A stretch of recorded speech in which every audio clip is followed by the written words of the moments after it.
Asante, tukae. Asante sana band.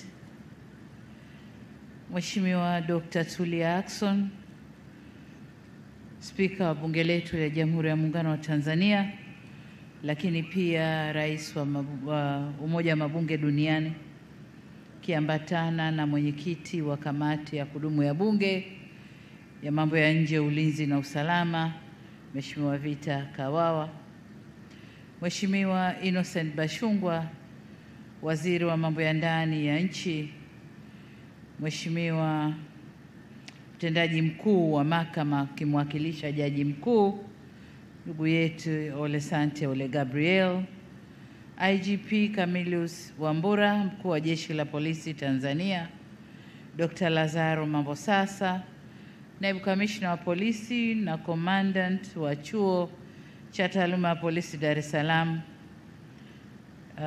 Nitambue pia kuwepo kwa ndugu Ali Gugu, Katibu Mkuu Wizara ya Mambo ya Ndani na Naibu Katibu Mkuu ndugu Maduhu Kazi, Mheshimiwa Albert Chalamila, Mkuu wa Mkoa wa Dar es Salaam na viongozi wote kutoka Mkoa wa Dar es Salaam.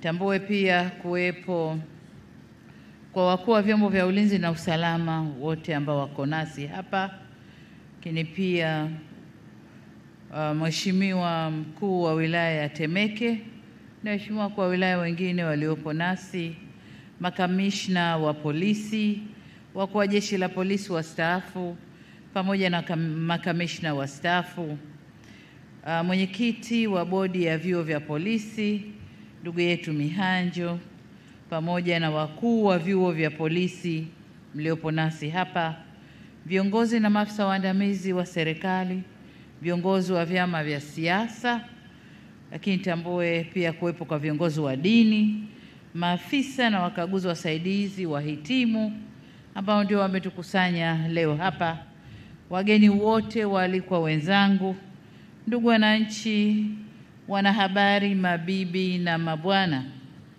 Jamhuri ya Muungano wa Tanzania. Nidhamu, haki, weledi na uadilifu msingi wa mafanikio yetu. Nawashukuru sana. Mheshimiwa IGP, kwanza nami niungane na wote waliotangulia kusema na kumshukuru Mungu kwa hii shughuli ya leo hapa, nami naongeza sauti yangu katika shukrani hizo. Aidha, kwa namna ya kipekee ni kushukuru sana kwa Jeshi la Polisi nchini ya IGP Camillus Wambura kwa kunialika na kunipa heshima kwa mgeni rasmi kwenye mahafali haya ya kozi ya uafisa na wakaguzi wasaidizi wa polisi, kozi namba 1 ya mwaka 2024-2025. Hapa niipongeze kamati na wote waliohusika katika maandalizi ya sherehe hizi. Ni sherehe nzuri na kwa kweli sherehe zimefana vizuri sana. Hongereni sana. Mheshimiwa IGP, nakushukuru kunialika hapa leo. Ni mara yangu ya 3, nadhani ya 3 kuweko hapa. Nilikuja mara ya kwanza kabisa kuongea na polisi wanawake katika uwanja huu, kwa ni mara ya kwanza kabisa. Mara ya pili nilikuja kwa sherehe, nadhani wahitimu hivyo hivyo, na leo ni mara ya 3 kama sikosei. Lakini kila ninapokuja nakuta mabadiliko ndani ya eneo, lakini mabadiliko ya wanaotukusanya, mabadiliko ya wana wetu wa polisi, lakini mabadiliko ya mafunzo, mabadiliko ya eneo. Hongera sana mkuu wa chuo hapa. Lakini Mheshimiwa IGP, nikupongezeni ukiwa wewe ndio mkuu wa jeshi hili, nipongeze jeshi kwa ujumla, lakini na wewe. Kwa kweli tukisema ukweli, tunaanza kuona mabadiliko makubwa ndani ya jeshi la polisi. Kwa kweli, na kushukuru kwa hadithi ulioisema umesema mambo ambayo yalikuwepo hayapo, lakini hata ukiangalia nidhamu ya polisi wetu, lakini pia utendaji wa kazi wa polisi wetu, manunguniko yaliyokuwepo kwa jeshi la polisi kwa kiasi kikubwa yamepungua. Hongereni sana sana sana. Na hivi ndivyo jeshi linavyotakiwa kuwa. Jeshi letu la polisi ndivyo linavyotakiwa kuwa. Vile vile kwa namna ya pekee ni kupongeze Mheshimiwa Innocent Bachungwa kwa usimamizi mzuri wa Wizara ya Mambo ya Ndani. Natambua kuwa hii si wizara nyepesi kuiongoza, lakini kwa muda mfupi ambao nimekabidhi wizara hii umekuwa mwepesi wa kujifunza na umeonyesha kuimudu. Hongera sana Mheshimiwa na timu yako, Katibu Mkuu na wengine, hongereni sana. Ndugu wahitimu, maafisa na wakaguzi wasaidizi wa polisi, nafurahi kupata wasaa wa kuweza kuzungumza nanyi wote kwa wakati mmoja, sababu nimeambiwa kwamba hii ni mara ya kwanza kuwa na mkusanyiko wa watu wengi hivi waliohitimu. Kwa nimefurahi kwamba nitapata kuongea nanyi wote kwa pamoja. Na nimeambiwa kwamba huu ni mkusanyiko mkubwa tangu chuo hiki kuanzishwa mwaka 1961. Kwa hiyo hongereni kwa kuweka historia hiyo, lakini pia nawapongeza wote mliohitimu ambao leo mmetukusanya hapa.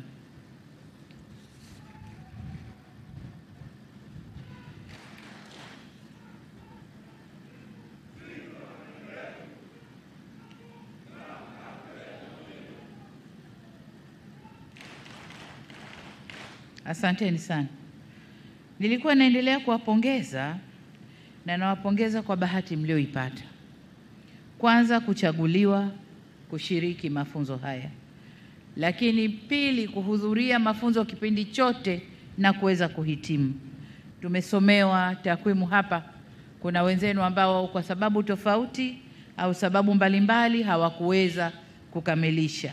Sasa nyinyi ambao mmekamilisha, kwa kweli niwapongeze sana. Najua miezi 9 haikuwa miezi rahisi. Ilikuwa ina raha zake, lakini ilikuwa na shida zake. Hata hivyo mmekomaa, mmejifunza, mmeiva, mmehitimu, hongereni sana. Sasa nendeni mkayazingatie na kutekeleza kwa vitendo yale yote mliofundishwa kwa kipindi cha miezi 9 mlichokuwa hapa chuoni. Nafahamu kwa nyie ndio mnaokwenda kuwa wakuu wa intelijensia. Baadhi yenu mtakwenda kufanya kazi ya kushirikisha jamii kwenye kile vitengo vyetu vya polisi jamii. Wengine mtakuwa kwenye operation mbalimbali, wengine mtakuwa kwenye uchunguzi wa kisayansi ya jinai, lakini wengine mtakwenda kwenye usalama wa barabarani katika ngazi za mikoa na wilaya. Vile vile wapo watakao kuwa wakuu wa vituo vya polisi, wakuu wa upelelezi wilaya, wasaidizi wa wakuu wa idara na vitengo mbalimbali ndani ya jeshi letu katika mikoa, lakini hata makao makuu ya polisi. Kwa hiyo jipangeni kikazi. Hivyo kutokana na majukumu mtakayopangiwa muda mfupi ujao, ni matumaini yangu na ya taifa kwa jumla kuwa mtakwenda kufanya kazi kwa weledi na mtasimamia viapo vyenu. Nilikuwa nawasikiliza vizuri wakati mnaapa, lakini pia wakati mnaimba ule wimbo wa polisi. Mkienda mkifata yote ambayo leo mmeyatamka kwenye kuapa na yale mlioyasema katika wimbo wenu, Tanzania tutakuwa na jeshi zuri mno la polisi. Kwa nendeni kasimamiane yale. Lakini nimesikiliza vizuri maeneo ya mafunzo mliopitishwa na nimeona kwamba yamezingatia nyanja zote muhimu za majukumu yenu. Lengo ikiwa ni kuwajengea uwezo katika mapambano dhidi ya uhalifu na wahalifu. Na hiyo ndiyo kazi ambayo mnakwenda kuifanya. Hivyo kwa ujuzi huu mlioupata, ni matumaini ya Watanzania mtakwenda kuwa chachu ya maboresho na mabadiliko ya kiutendaji katika kukomesha vitendo vya uhalifu katika komandi na himaya zenu mtakazopangiwa. Vile vile kwa uelewa mlioupata, mtatusaidia kujibu baadhi ya changamoto zilizobainishwa na Tume ya Haki Jinai zinazohusu kuzingatiwa kwa taratibu na vile vile kasi ya utendaji kazi. Sababu tume ile imeonyesha maeneo mengi ambayo huko nyuma jeshi letu lilikuwa na kasoro. Kwa hiyo kwa mafunzo haya nadhani mtakwenda kuziba hilo pengo ambalo limeonyeshwa. Kama mnavyotarajiwa kwenda kusimamia haki za raia, mnatarajiwa pia kuendelea kuwa mabalozi wa kusimamia maadili katika komandi zenu. Mwe sehemu ya kukomesha vitendo vya kuomba na kupokea rushwa. Haya ndio maradhi makubwa yalikuwa ndani ya jeshi letu, na sitaki kusema yameisha, yapo, yanaendelea. Muda baada ya muda tunarushiwa viklipu, na mimi nikirushiwa wanamrushia IGP, watu wako wa barabara fulani, angalia. Na nashukuru nikimrushia hacheleweshi, anachukua hatua hapo hapo. Kwa hiyo nendeni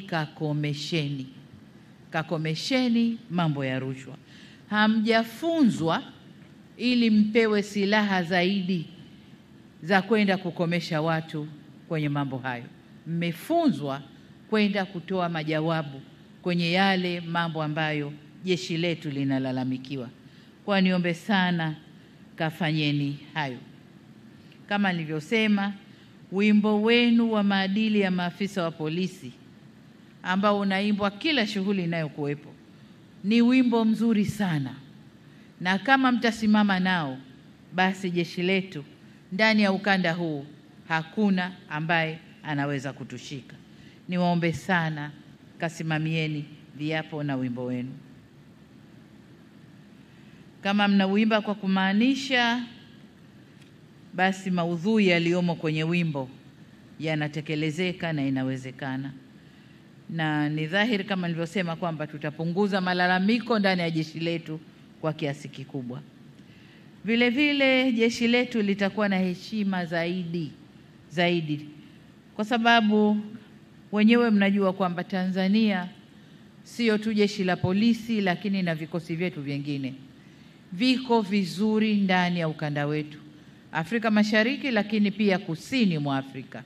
Kwa tutapokwenda kurekebisha mapungufu tulionayo, tunakwenda kuwa juu zaidi na tutapata heshima zaidi, kwa sababu shida zinapotokea kwa wenzetu tunaombwa twende kusaidia. Heshima ile ni kubwa kwetu na tutapata heshima kubwa zaidi. Kwa niwaombe sana vijana mliohitimu leo, mkawe agents wa mabadiliko, mkawe mawakala wa mabadiliko kule mnakopangwa kazi zenu. Kwa wale watakaopangwa kwenye eneo la usalama barabarani, huku pamoja na jitihada zote tunazochukua, natambua kwamba jeshi limejipanga, kuna jitihada kubwa zinachukuliwa, kuna miradi mikubwa inakuja ya usalama barabarani, mambo ya kufunga makamera, sijui kutumia vipuliza vipima pombe, sijui mambo mengi jeshi limejipanga kufanya. Lakini bado mzimu wa ajali umetuandama sana. Kwa mfano, mwaka huu mpaka kufikia mwezi wa 4 mwaka huu 2025, jumla ya matokeo ni miezi 4, Januari mpaka mwezi wa 4, matokeo 1322 yaliripotiwa, na idadi ya watu waliokufa katika hiyo ni 1275, ongezeko la 9% ukilinganisha na mwaka 2024. Kwa kila tunapochukua hatua ndipo ajali nazo zinaongezeka. Sasa hebu tulitizameni vizuri eneo hili. Kuna nini hasa? Kama ni barabara zetu, kama taifa tufunge mikaja upande mwingine, tutengeneze mabarabara yetu ili ajali zisitokee. Kama ni kufunga vifaa vya usalama barabarani, tufanye hivyo. Kama ni uzembe wa madereva wawekwe, wafundishwe, muweke conditions gumu za kumfanya mtu kuwa dereva. Najua kwa sasa hivi anayefanya ajali ya kwanza, ya pili, ya tatu ni kufutiwa leseni, kupunguziwa points kwenye leseni, lakini kuwe na vikwazo zaidi. vya kumfanya mtu awe dereva na dereva makini. Eneo hili bado limetuandama, vifo ni vingi barabarani. Niombe sana sana kwa wale watakaopangwa kwenye eneo hili wakatupe jicho na wawe na mikakati mizuri ya kupunguza ajali barabarani. Ni jana tu kule Mbeya watu 28 wamepotea, na nadhani 12 ni majeruhi wale, kama hawajaongezeka waliopotea.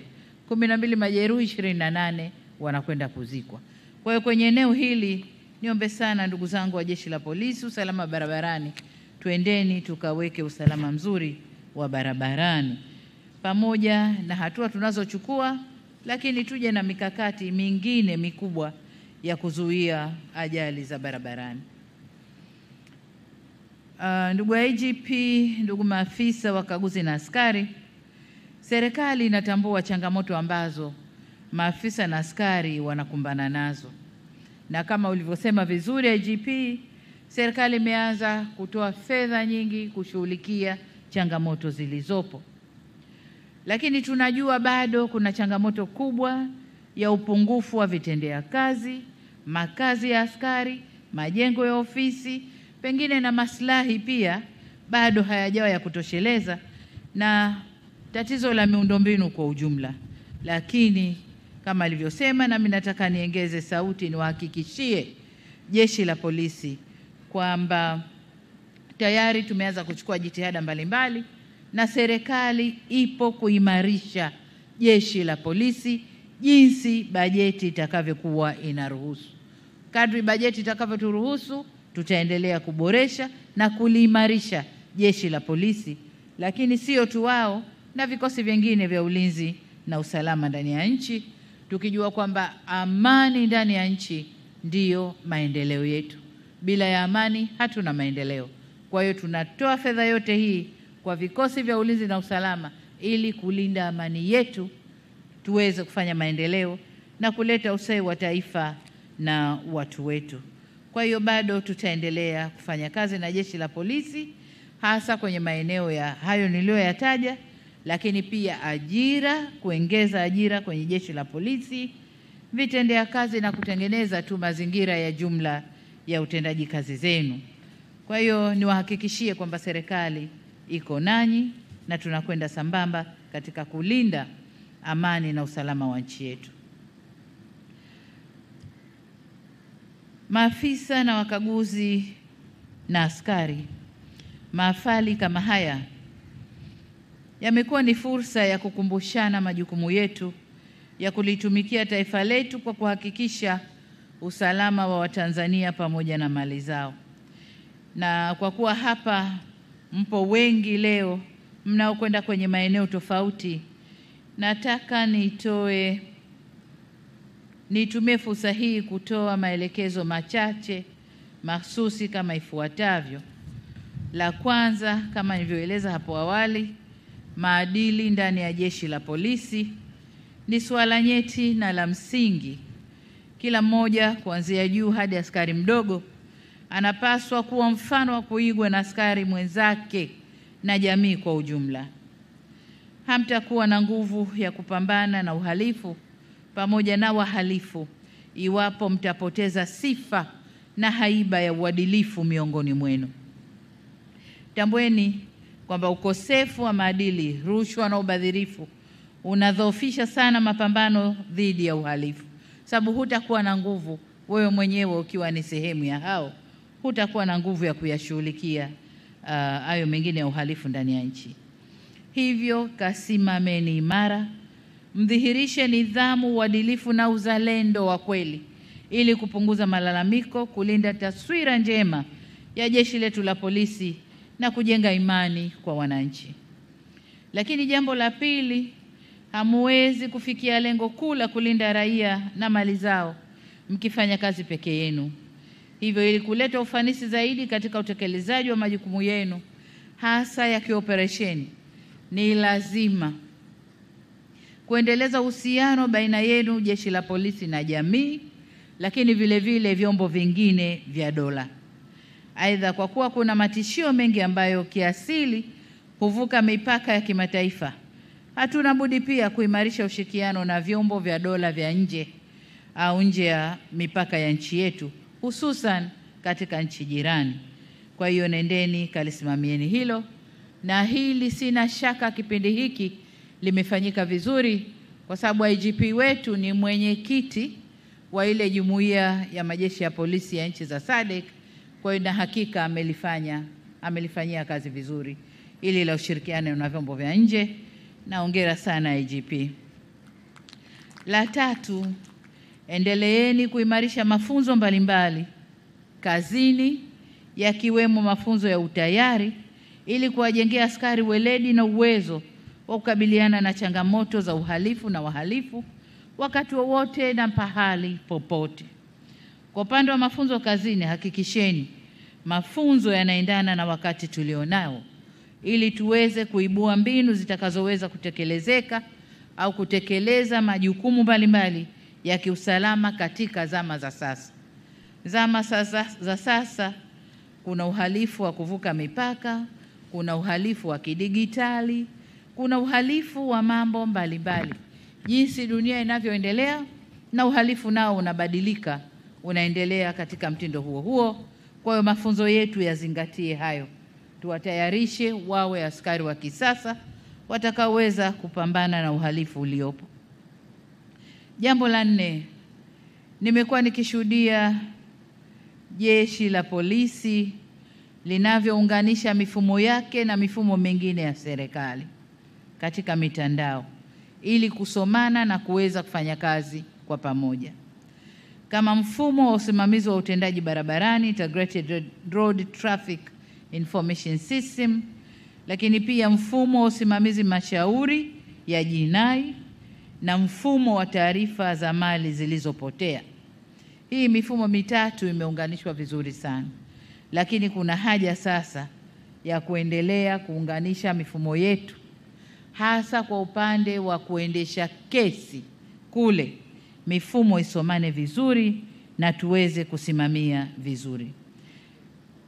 Pamoja na kutoa msukumo huo niliotoa, napongeza management ya Jeshi la Polisi kwa kusimamia maboresho ya jeshi lake kwa kuongeza matumizi ya teknolojia ya habari na mawasiliano, yani TEHAMA, katika utekelezaji wa shughuli zake. Nami niongeze sauti yangu, jambo hili lifanywe kwa kasi na lifanywe kwa uhakika. Huko nyuma fedha nyingi zimetumika kuweka mifumo, lakini mifumo mingi ilikuwa nusu-nusu, haikukamilika, na mengine haikufanya kazi kabisa. Kwa hiyo sasa twendeni tukakamilishe mifumo, ifungwe, isomane na itumike. Mifumo hii ikiendelezwa na kuboreshwa zaidi kwa kusomana na mifumo mingine ya serikali, italisaidia sana Jeshi la Polisi na taasisi nyingine za serikali kuharakisha au kurahisisha shughuli zake, kuleta ufanisi na kupunguza gharama kubwa kwa serikali. Niwahakikishie kwa serikali itaendelea kuliwezesha jeshi letu kufanya huduma zake kidigitali kuendana na kasi ya dunia ya sasa. Hivyo niwatake muendelee kusimamia uboreshaji wa mifumo ili utoaji huduma kwa wananchi uwe bora zaidi. Jambo la 5, ongezeni jitihada za kukabiliana na janga hatari la dawa za kulevya. Na hapa nimemwona kamishna wa kitengo hicho cha dawa za kulevya, ambapo taasisi mbili hizi na nyingine za vyombo vya ulinzi lazima vifanye kazi kwa pamoja katika kukomesha janga hili, ili vijana wetu wasiendelee kuathirika na dawa hizo. Vijana hawa ndio nguvu kazi yetu ya taifa. Kwa hiyo tuweke nguvu ya pamoja katika kulifanyia kazi jambo hili. Jambo la 6, kwa management ya Jeshi la Polisi, niwatake mkasimamia utekelezaji kamili wa mapendekezo yale ya Tume ya Haki Jinai, yaende yakasimamiwe ili yatekelezwe kikamilifu.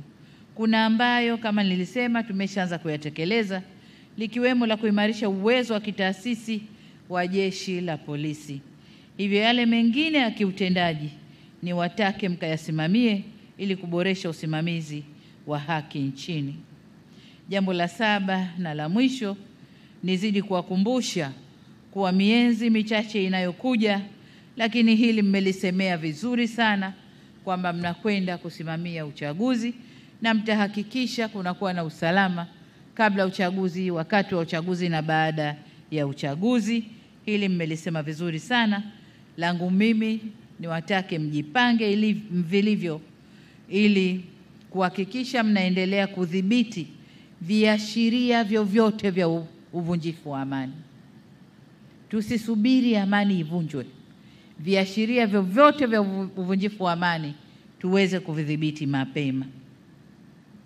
Ndugu zangu wahitimu, wakati nikiendelea kumalizia hotuba yangu, nirejee tena pongezi zangu nyingi kwenu mliohitimu leo, na niwatakie kila laheri katika majukumu yenu mapya mtakayopangiwa. Kama mlivyoapa, nisisitize msiogope wala kumwonea mtu au mtu yoyote katika utekelezaji wa majukumu yenu, bali mkawe mabalozi wa mabadiliko chanya na maboresho ndani na nje ya jeshi letu la polisi. Vile vile nimpongeze Naibu Kamishna wa Polisi Dr. Lazaro Mambosasa, Commandant wa Chuo cha Taaluma ya Polisi Dar es Salaam, na wakufunzi wote wa chuo kwa maandalizi, kwa kuwafunza vyema jeshi letu hili la polisi au vijana wetu wanaohitimu leo, lakini pia kwa maandalizi mazuri ya sherehe hizi. Commandant wa chuo, naomba usichukue muda mrefu, uingize timu nyingine. Chuo kisilale kisipoe. Chuo kisilale kisipoe. Wametoka hawa, timu nyingine ingie, kwa sababu jinsi tunavyowafundisha ndivyo jinsi jeshi letu litakavyobadilika, ndivyo jinsi amani yetu itakavyoimarika, na ndivyo jinsi maendeleo nchini kwetu yatakavyokuja kwa haraka. Kwa hiyo chuo kisipoe. Kama ni swala la fedha, IGP unajua wapi unaweza ukatoa fedha. Kwa hiyo chuo kisipoe. Lakini kupongeze kwa kazi kubwa ambayo mnaifanya. Lakini pia tulizungumza kule ndani kuhusu uhamishwaji wa chuo na ujenzi wa chuo kipya. Serikali iko pamoja nawe, tutalisimamia pamoja na IGP kuhakikisha chuo kipya kinajengwa kwa kasi, kwa haraka, ili tupishe eneo hili kwa kazi nyingine. Kwa hiyo tunalichukua, tutalifanyia kazi. Na baada ya kusema hayo, sasa ninayo heshima ya kutamka kuwa mafunzo ya kozi ya uafisa na wakaguzi wasaidizi namba 1 ya mwaka 2024-2025 sasa mafunzo yamefungwa rasmi.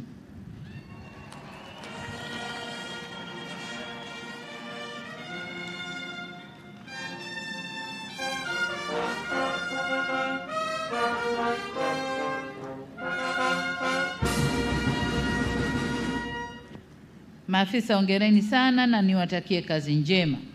Haki, nidhamu, haki, weledi nimekosea.